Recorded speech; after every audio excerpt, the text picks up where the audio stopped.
Okay, so different kind of recording today. I am here with one of my D&D groups. I have with me Michael, Amanda, and Dylan. Say hi, guys. Hello. Hi. We're just gonna talk about a game that we just had, like an hour ago at this point. It was something. This video is not going to be edited too terribly well, so it's just going to be a longer we're talking kind of video. So sit down, be quiet, and listen to what we have to say, because we're complaining and we need people to listen while we complain. It's true. Yeah. So the session starts out. It starts out where we are all in a major city. It's in fact the home city of two of the player characters. Everybody has something that they wanted to do today. It's kind of a shopping episode, if you would. One of the players goes off and buys stuff for spells. One of the players goes off and tries to get in with one of the guilds. And another player goes off to get information about something. What did you need information for again? Place you were from. Oh, Information. exile. That's right. I know nothing about it, but, you know, Yeah. it'd be like that sometime. Yeah, so that character had some place that they needed to go eventually. It's something for their backstory quest line. Anyway, one of our players, who is not here, we will refer to him as Tyrion, which is his character name. He made some choices. He decided that he wanted to first get in good with the Mages Guild, which is a university in the city, which totally fine. He's a wizard, I get it. Go for it, see what happens. Well, the university required some time that he didn't really have, because the party only really had a week's worth of downtime, and the university was asking for years, so he said nah, and left, and instead went to another thing, kind of an explorer's guild, if you would, an explorer's league, as I called it. He gets in there, meets up with a guy named Ferdinand. Now, an interesting thing, as I've mentioned before, in my world, I like to pull from different things. One of the things I like to pull from is SCP. Ferdinand is based on, shut up!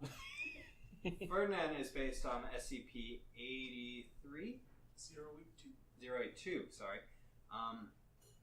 He's basically a cannibal. He's great. I love him so much. I base Ferdinand off of this SCP. He at first appears as a frail old half-elf, but he has some strange mannerisms about him, which players are supposed to pick up on, not supposed to trust him, and kind of avoid. Tyrion did not pick up on this. I'm editing that out because that's a really long, awkward pause. The beauty of editing. The beauty of editing! Oh, woo. Now I might leave it in, because now it's funny. But he didn't pick up on that, and decided, okay, cool, well, I kind of want to join the Explorers League. I will shank you. See, this is one The thing... beauty of editing. Yeah! So this is something you're going to hear a lot. While I'm recording, we have a guinea pig who does that all the time. Only while I'm recording, though. I usually edit it up. Shut up. It's just... I usually edit it up, but There's just so much of it. there is. He goes on for like 5 minutes at a time, and it's the worst. He's just so thirsty. He is. He's a thirsty boy. That's why he puts so many pictures up on the internet. Where was I? Right. He was like, hey, I want to join the Explorers League. So, can I? Now, the thing about Tyrion is he is not an intimidating-looking fellow. He is a rather portly half-elf in very nice robes because he's got, noble background. He's looking pretty sweet. So, Ferdinand looks at him and says, maybe I have something that you can do. I don't imagine you can do too terribly much, but here, how about this? We've received word that some kobolds are harassing some traders off near a town, maybe 2 days away from the city. Now, mind you, Tyrion's a 17th level wizard. Ferdinand doesn't think he's that strong. So it gives him something that a level 1 party could handle without any problems. Tyrion says, okay, we'll do it. And then leaves. Stop. Why? He is just so thirsty. He is so thirsty. He's such a good pig, though. But he only does it when I'm recording. It do be. Because he loves And it it so much. hurts my He soul. wants to contribute to the recording. It makes me so sad. And it's salty. So salty. So anyway. He left there and met back up with the rest of the party after a little bit of time. Where he said, hey, I got this thing. We got a quest. Can we go to this town like 2 days away? Which, if I may. Yes. So, at this point, Tyrion has been doing this constantly, taking a simple quest idea that somebody would give and just saying, yes, we're doing it right now, here we go, this is what we're doing now, even though we have so much more to accomplish and things that are much more important to deal with, but he's always just jumping at every opportunity for anything. And my character, Bonnabelle, has been getting a little annoyed at this amongst many other things that Tyrion has been doing. And so when he came back and proclaimed, hey, I have this new quest for us to do, it's 2 days away, we have some stuff to do, Bonnabelle got a little peeved and was like, you understand that we have much more important things to do, don't you? So please, stop agreeing to things that you know nothing about. Do not agree to things willy-nilly without informing us first.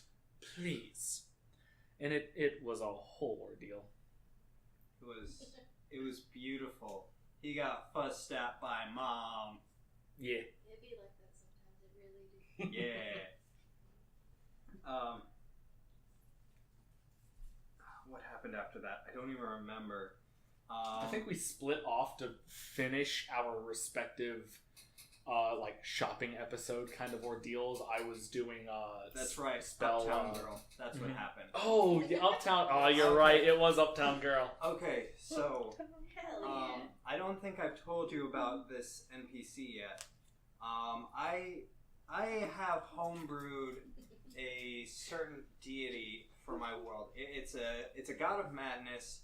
I've named him Golrath. He's a beautiful baby, and I love him so much. He just has madness that emanates from him. It's hard to explain. How would you explain You Golrath? could call him a god of madness, maybe. Perhaps you could. Yeah. There is that. I'm pretty sure how you described him to me once, in your own words, was a chaotic neutral character played badly. That is fair. I've said that before. That is totally Golrath. So there's that. Dylan, how would you describe him? If you ever have anything to do with him, don't. You're not wrong. Yeah, right. Just if you're going to interact with him, Don't. run away. But that doesn't usually help you most of the time. So No. you're just kind of scared if you run him down. Yeah. So there's this god of madness who has taken a shining to the party and messes with them. He does not help the party per se. On occasion, he will do helpful things, but that's never really the intent. The intent isn't to hurt either. It's just to be. But just after Tyrion got mommed, the party started hearing Billy Joel's Uptown Girl start to play, and they were all intrigued Because why wouldn't you be intrigued when you suddenly hear that playing out of nowhere? It's a good song. It is a very good song. And so most of them started heading towards the sound to investigate. And I start describing it. They see this average height, slender woman. They're behind her, so they don't really see her face, but she's got this big sun hat on that kind of comes down. Long blonde hair that goes about halfway down her back. She's got this long flowing red dress with sleeves that come down and these white gloves that come up about halfway over her arms. And her arms have like just a bunch of shopping bags up and down them, like 6 of them. And I'm talking about like those paper, those thick paper bags. And she's walking down the street past a few tailor shops. And one of the party goes up to say hello. I want to say it was Tyrion. It was Tyrion. Yeah, it was Tyrion. Goes up to say hello. Why? I'm not sure, because aside from the Uptown Girl playing, nothing really prompts this interaction. There's no reason to talk to her. But he goes up and says hi. Tyrion just does metagame stuff, and it's it's annoying. He does.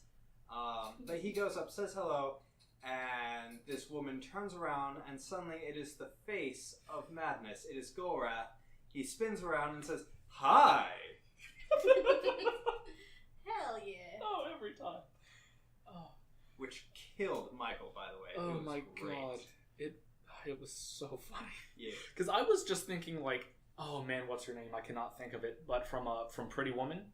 Yeah. What's her name? Because that's what I was thinking. And I was thinking, maybe like new NPC who dis, And then it was just, oh, hi. And I lost it. My notes stopped very abruptly. It was like, beautiful lady with red. And that was all I got out until I almost started crying on the floor because I laughed so hard. It was great. It was kind of at that point that Tyrion was like, okay, cool, well, I'm going to go back to the Explorers League and tell them I can't do the thing. And so he did. He went back to this place, went back to Ferdinand. Now, like I mentioned before, I based Ferdinand off of a cannibal. So Tyrion goes back alone to say, hey, I can't do the job that you gave me. Sorry. Well, suddenly you were useless to the cannibal. So the cannibal is going to put you to use. I mean, that's a realistic thing, right, guys? I think so. I would feel. I mean, for a cannibal, yes. Right? If you're hungry, you're hungry. Yeah. That's true. So Boy, gotta eat. yeah. So Ferdinand says, "How about a game of badminton? You youngsters never have time anymore for talking or tea or badminton." You So- damn millennials. Yeah. So he leads him to a back room where he's got a small badminton court set up, which is just so much fun to say that this fat elf, this half elf, 300 pounds, with no legs. There's a reason he's got no legs, and it's not like he's in a wheelchair. He's got like this slug dirt lower body that he can use to slither around on. He got my legs. He has my No legs. Just slithering in to play badminton. So I'm like, okay, Mr. Wizard, you were playing badminton against Ferdinand. I need an athletics check. He says, yes, athletics, my favorite. And rolls a natural 1. However, there's a step before that, because Tyrion, naturally a metagamey individual in our games. However, this one was a little more warranted, give or take, But when Ferdinand called him in for badminton, he did roll an insight check. In that, too, the roll before was indeed a natural 1. 2 natural 1s. Again, it really do be like that sometimes. Yeah. It's never natural 20s. It's always 1s. Always. Yep. So he fails the game. He lasts maybe 5 minutes before he's winded. Because he's only got 15 feet of movement speed because of his mud legs. No legs. Yeah. And so Ferdinand puts down his racket and takes Tyrion's and basically says, well, that was pointless. And Tyrion's like, yeah, sorry, I guess I'll be leaving, and turns around and suddenly feels a sharp pain. Why? He's a good boy. He is not. He is a good He boy. is not. I hate him so much. He is a good boy. I He hate loves him his so tutor. much. He is a good boy. He's just so thirsty. He's such a good boy. I love him. So, Daddy, I love him. so Tyrion feels this pain on the top of his head, and I tell him, hey, you take like 28 points of piercing damage, and he's like, that's not good. And I'm like, no, that's not good. So he turns around and he sees that Ferdinand has transformed into this hulking, like, peas green monstrosity of a human, just kind of lurched over him, gnawing at him. Nom. Yeah. Heckin' good nom. And just kind of says, most people lose their heads after a single bite. And I then say, roll initiative. Tyrion says, okay. He won the initiative roll, so I say, alright, what do you do? I'm fully expecting him to cast teleport, because that's what he does. Always. From session 1, when we were in a mildly scary, it wasn't dangerous, there was no danger to be had. It was just a little scary, the scenery of the scene, if you will. That was a very roundabout way to say that. Yeah. Anyway, It's okay, it works. yeah. But we were all a little spooked, and it wasn't, hey, let's take a few steps back and like recollect ourselves. No, it was, I'm going to teleport, which that has its whole rule set, teleport, 7th level spell, 5th edition D&D, look it up, it's a doozy. Yeah.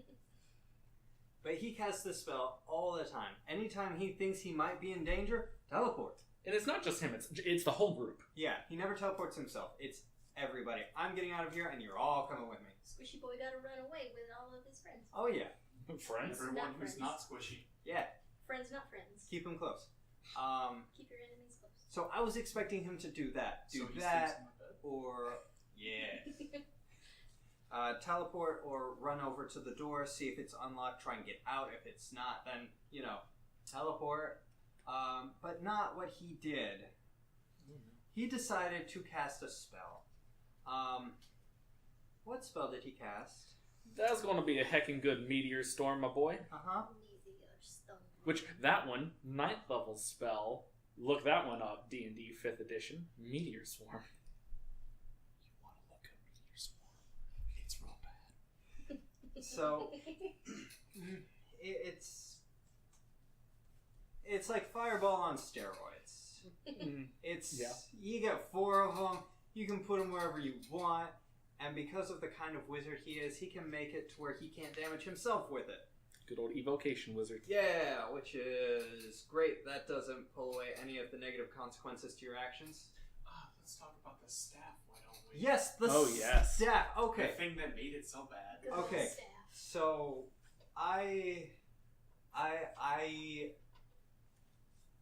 forgive me, Freedom of the monster. forgive me, Father, for I have sinned. I have stolen content from another thing. You done a goof. I may have stolen Fantasy Costco from the Adventure Zone. Don't judge me. I liked it and I wanted to use it. I mean, it's really fun. It's a good old time. It is. And I may have tweaked it just a touch. And I gave Garfield something that I thought would be fun. I gave him his own staff. He created his own staff and he's selling it because what won't that guy sell? And it's just insanely powerful. The party was not necessarily supposed to get it, but they came into some serious money, and I'm talking serious money, and managed to buy it. It doubled the meteor storm's size and damage. which is a ramification I had not anticipated when I let him buy this item. So they're in the middle of a city, in the middle of basically a guild hall that neighbors other buildings. People work here. People are traveling by. People live in adjacent buildings. He blew it up. He blew it all up. And I said, okay, cool, this happens. I need a quick dexterity saving throw from you. And he says, but I still need to roll damage. We're just taking the average damage from that, bud. He says, oh, okay, really? Why? You'll see why. So he rolls his dex saving throw, rolls a 9, so he fails it. And I explain how rocks fall. Everybody dies. Yeah, and he doesn't die, but he's buried under a small pile of burning rubble. Just stonework and wood that held up the building is falling down, and he's just covered. Ferdinand, however, is fine because he is resistant to fire damage for one from the spell. Also resistant to bludgeoning damage, also from the spell. So he didn't take too terribly much damage from that, and he didn't take too much damage from the building falling in on itself because he made his dex save. What he did do was he went over to Tyrion and took away his staff. He was upset and he was about to say something else when suddenly Golrath appeared. Because Golrath never left, he showed up as Uptown Girl and started stalking the party. Because I thought it would be funny if just whilst they were doing errands, Golrath was just like dancing on a shelf somewhere. I thought that would be funny. He always stalks the party. Yeah. Yeah. He's always there, always watching, never leaves. He doesn't have a life. I mean, Yeah, I mean mood, but you know. Oh god. Omnipresence, it's great. And meta, don't forget that. So he shows up. He shows up at the most opportune time because he'd been following, thought this was interesting, and suddenly realized that things got very serious when Ferdinand took the staff and said, this is bad. Let's see. I'm gonna do a thing. Alright, would you like some help? Tyrion says, yes. And he says, okay, and snaps his fingers. And suddenly, I tell Tyrion, you are compelled to say the following. Mr. Ferdinand? I don't feel so good, Mr. Ferdinand. And he Thanos fades away. Because, in order to activate his madness, Golrath snaps. So I thought it'd be funny. And it was. He then appears behind the rest of the party. Golrath does a thing with Ferdinand, but that's not important. So the rest of the party is like, do we notice him appear behind us? And I say perception check with disadvantage because there was this giant fireball in the middle of town, and there are people rushing towards it and away from it. So they roll. 2 of them, despite the disadvantage, succeed. Would you like to tell me what happened? Well, so I, as Bonnabelle, turned around and... Party mom. Yeah, basically. Even though I think she is the youngest amongst the party, being of like 19 years old. Yeah, she's the mother. Yes. Yeah. But in any case, so just a little bit of like reasoning to why she acted the way she did is, as I mentioned before, Tyrion he makes just decision after decision that goes against the party's wishes. There's even times where he tries to justify himself, where it's like, he'll say something like, so guys, do we want to go on this quest? And we'll all say, let's put a pin in it, let's think about it first. And he's like, oh, okay, we're doing it? And then, of course, teleporting us to where we need to be, and that gives us a whole nother tangent of things that we have to do at that point. Additionally, to make a long story short, I'm sure this can be another story that we can tell, but he summoned the Demigorgon into the material plane. He did that. That's a thing. He's done just so many just random and like what would normally be like TPK scenarios if we didn't think enough on our feet to get out of those situations. Yeah, they've gotten lucky so many more times than I can count. I can't tell you how many times I thought I really don't want to kill my party. We have a list. Oh yes, we are making a list. I called it Pokemon. Yeah, you did. But anyway, That's so another story. yeah, That is. Pokemon story. Yeah. But in any case, Guile, the Pokemon master. heck yeah. But due You to can't see, but I'm posing. yes, Yeah. but due to all of that, Bonnibel's first reaction was to turn around, look at him, and seeing as though he just appeared behind them, was like, "What happened?"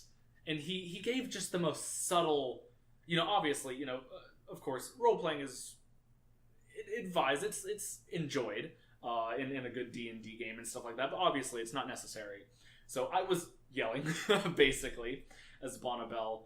Angry mom. But yeah, but Tyrion, and it's not like he does not roleplay often or anything like that. It was like he went straight. He was not even in character anymore. He just looked at us and he's like, "It's fine. It wasn't me. It's fine." No, he didn't even say it wasn't him. He flat out admitted no, it. yeah, I you're did right. that. You're right. Yeah, no, He told us what he did. yeah, no, he's like, yeah, that was me. I was being attacked. Or no, it was very just kind of on and off. It was like, what did you do? And he was like, oh, I was being attacked. And it's like, that didn't answer my question, Tyrion. What did you do? And a few of those back and forth, eventually he came clean and he was like, yeah, I, demolished a piece of the city. In which case, Bonnibel, being the, at this point, 19th level cleric, hold person, so he cannot move, and calling guards who are basically running to this devastation in town, but I kind of calling one of them to the side and saying, this is the man responsible, which of course turned into a,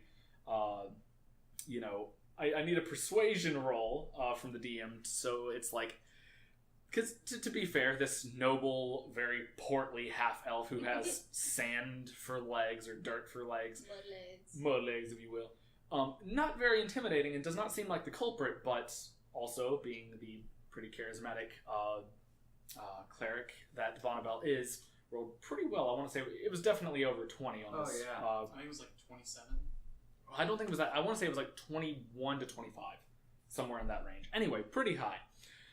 So it was like, okay, it's still a little weird, but we'll take your word for it. In which case, eventually the hold person faded. He was kind of cuffed. Anti-magic cuffs. Yep. Being carried by the half-orc barbarian. Yes, indeed. Which, before you say it, Cause strong girl. Yeah. before you say it, in all of my major cities, guards have anti-magic cuffs. You know why? Because magic exists, and my guards Schmagic. aren't stupid. Yeah, it's a very, very fair point, and we did point out the fact, like, hey, he did that, and one of Bonnibel's points that she made to convince these guards is he's been doing this kind of stuff at all of the time. I've been keeping a close eye on him for months at this point, tracking everything that he's done, and he's a very tricksy individual, because in Bonnibel's eyes, he's done nothing but bring the party closer and closer to just death or destruction. So she, said her word and her piece on it, where he was cuffed with anti-magic cuffs, and he was hauled off to jail, and statements were written. He was put in jail. Just the whole shebang, while the rest of the guards and everything were running to this calamity that has just happened within the city because of this man. And, I mean, of course, if anybody has another piece to offer, or else I'm just going to rant. I mean, he was just so nonchalant about it. Like, it doesn't matter. Well, I mean, he honestly gave up on his character, like, after the whole mud legs thing happened. Which, It's true. So, and technically, when we were talking about him going on a rampage for months and doing really dumb stuff, technically that was 22 years. In theory, yes. Yeah. Yes, it was. Theoretically, it was 22 years of that. that's the whole thing, though. That's a whole Yeah, other tangent. that's- Yeah. So many stories. Yeah. That's But the for story layman. at hand, yeah. No remorse, we'll put it that way. Yes, it was very, and I don't. At this point, I couldn't even tell if it was Tyrion or the player himself, but it was just incredibly nonchalant. It was like, because we brought him down to the cell, and the guards were interrogating him and were asking questions like, "So did you do this?" And there was no like. Well, first, there was no plea. It wasn't like it was self-defense. It wasn't anything like that. It was just like, yeah, I did it. Sure enough. Signed confession in like 5 minutes. No, he didn't sign a thing because the guards were like, "Well, he admits it, so we'll bring down a paper." And he's like, "Oh, I'm not going to sign anything. I did it, but you can't prove it." Yeah. But you just told them there are witnesses that heard you say that. I mean, he's just lucky that the guard got a hold of him before one of us did, because honestly, he'd be dead if the guard hadn't showed up. Oh, yes. I mean, and this was before we actually got to Ground Zero, fixed it all, and found out what the body count was. Yeah, because once we got him all situated, and we had to bolt because we wanted to try and help. Because with two clerics, my character Bonabel and Dylan's character Guile, we had two epic level clerics on hand that we were trying to get there as fast as we could. Bonabel, my character, kind of sat down trying to do her god call, trying to good old like 10th level cleric ability, calling out to your deity, and if you roll a certain percentage, there's a chance that they will help. So I did that, but alas, I did not roll well.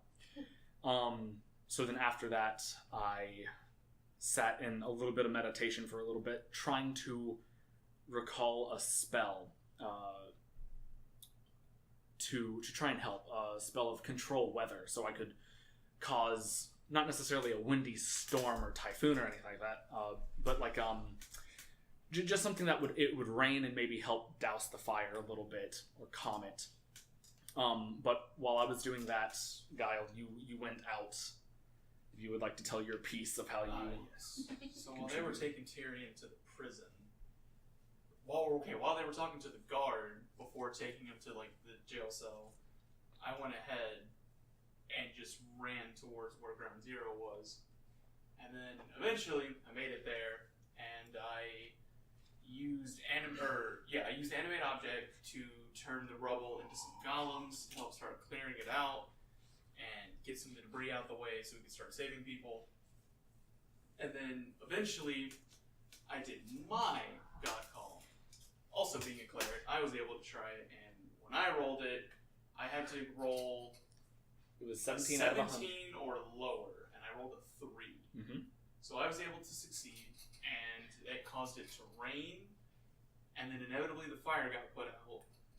And so we were able to move just rubble instead of having to deal with the fire, which was incredibly hot, even with my, because I was playing a forge cleric, which is naturally resistant and or immune to fire, and it was making my character hot as well, so it was some pretty rough flames. And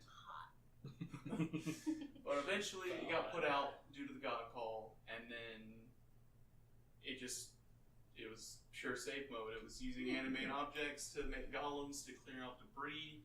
It was, cure wounds, spare the dying. It was everything you could to save as many people as possible, until eventually the others had showed up. I want to say I hate that pig so much. He's a good boy. No. Love him. All you do is drink water. What are you, hydrated? I want to chew. Yeah. So I'm pretty sure the final body count was like 72 people died from that fire. 72. Like 48 were injured. 7 people were missing. Ferdinand was among the missing. So just a terrible, terrible thing from one careless spell. In 6 seconds. In 6 seconds, yeah. I mean, was it really careless? Yes. Yes. I mean, Reckless endangerment. Yeah. Reckless abandon. Idiocy. For Take a pick. Tyrion, it was just it was probably so quote well thought out unquote. A normal Wednesday afternoon. Basically, yes. Tyrion, yes. But to the normal person, it was incredibly careless. It was that of like a not a natural. You want me to use the analogy I used in when we were actually playing? What was the analogy? It was like, imagine you live in an apartment complex and yeah. you're being robbed, and instead of like defending yourself with a gun or the police or a bat or something, you threw a grenade at the assailant. Yeah, man, just that's the equivalent of what he did. Yeah. Or I guess a bigger grenade, like a really big grenade. Like a real big grenade. Just a big old grenade. Yeah, it's like pretty much that. You know, you're getting robbed, and instead of like confronting him or calling the police or anything, you hit the big red button that drops a nuke on your town. It's like, if you're gonna try and take my stuff, I'm gonna take all of us out. Well, yeah, no, like actually that was his wording. It was like I'm gonna at least take one of them with me, and another 72. I mean, and not even the one that was trying to kill him to begin with. Nope. It's like, look, I get that if you're gonna die and you want to take one with you, that's great, but like, don't take 72 innocent with you. Yeah. And this isn't even... And possibly 7 more. Well, 6 more, I guess, minus our guy. Yeah, and this isn't even a dangerous place. This is a city where people live and work. Like, it's not like you're in a dungeon somewhere where you're surrounded by unknown creatures in the dark. It's like there were people having a conversation in the next room around a I forgot the word. Hearth. Yes. Fireplace. Oh. That's the word.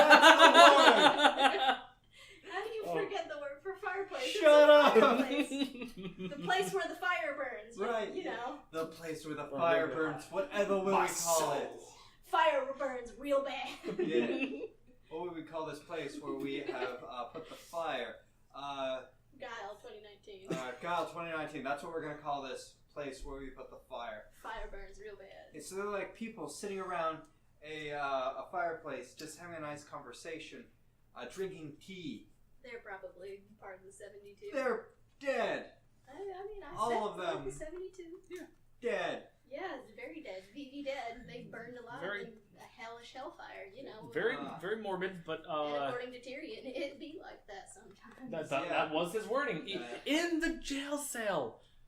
Wow, that sounded very country. The jail cell. I apologize for that. I say that all the time. It literally just happens. It does. It really do be like that. Deep south. In the deep south, George, around here, we like to have a sudden draw on occasion. Completely by accident. But yeah, in the jail cell, Tyrion's words were, "It be like that sometimes." Sometimes it just happens. Which one? That's no, so in character, so very. But just the worst. Just a little drum solo. That's Tyrion. Chaotic, good line, by the way. Yes, that's supposedly. Allegedly.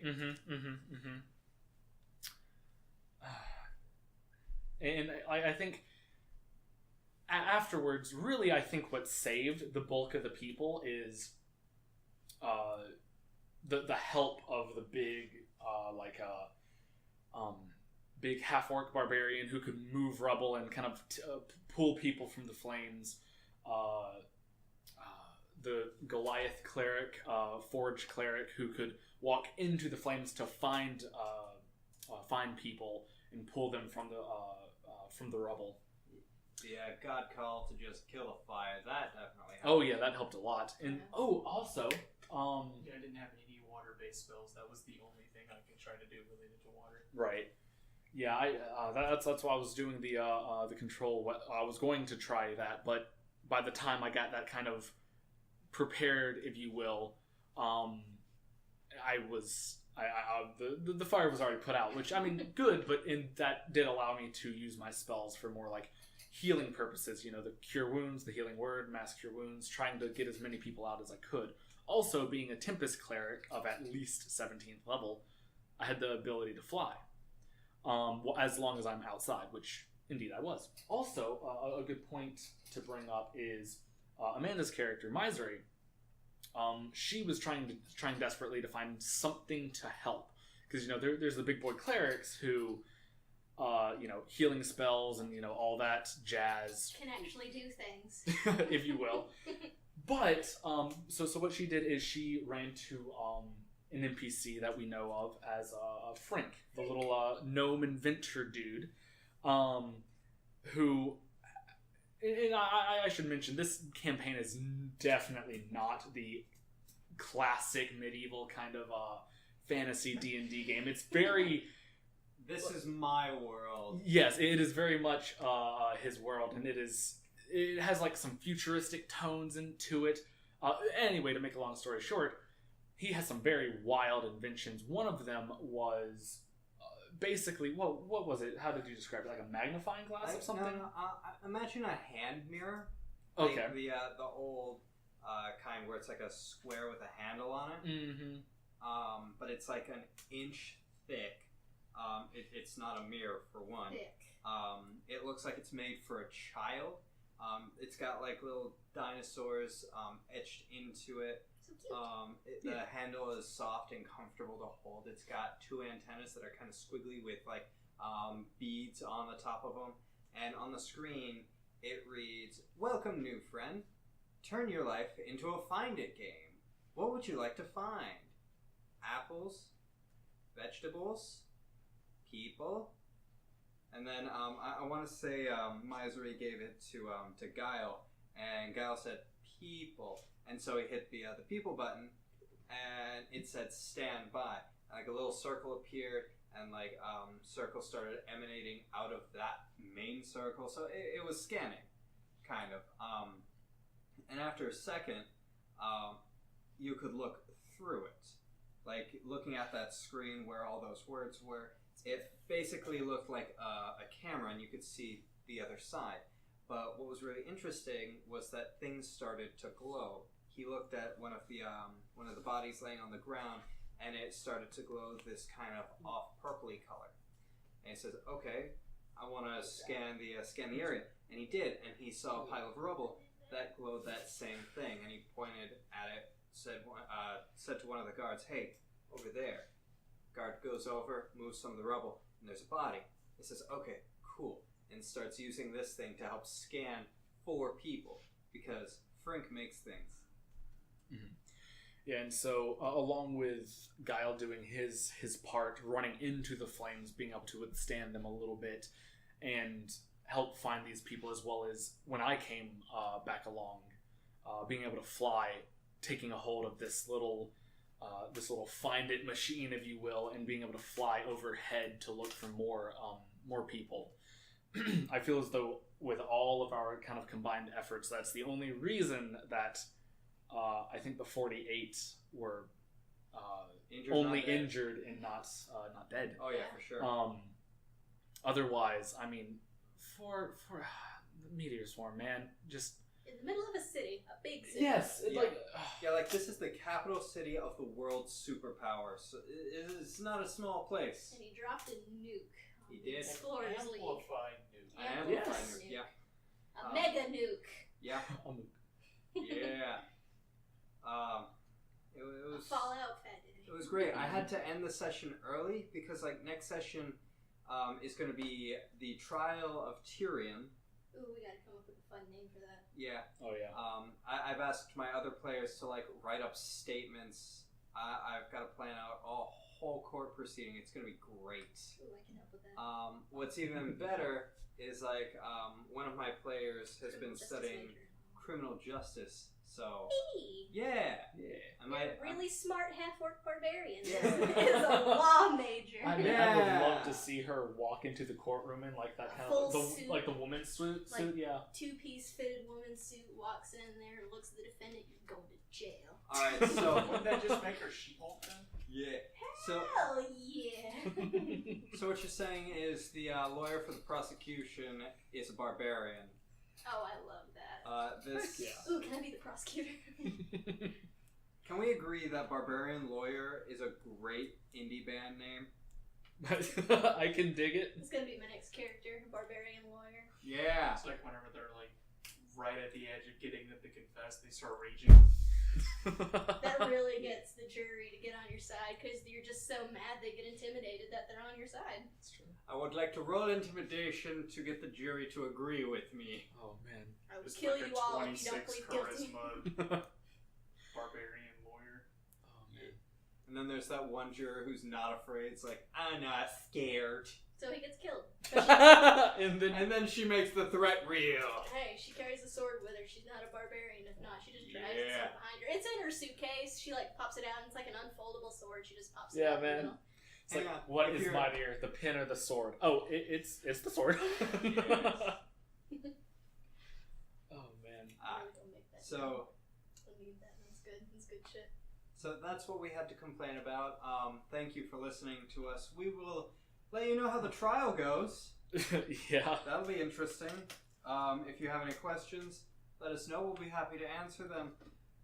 Again, my world, if you've got a problem with how it is, Suck screw it you. up. Well, that's aggressive. Yeah. Anyway, I hope you're having a nice day, and until next time, goodbye. I'm just let it keep recording. See how long they listen. Anybody want to say anything? Hi. It's a nice one. Dylan? Well put. Well thought out. Amanda, any final words? Fire burns real bad. I like it. And for my final word, I'm gonna say penis. Yeet!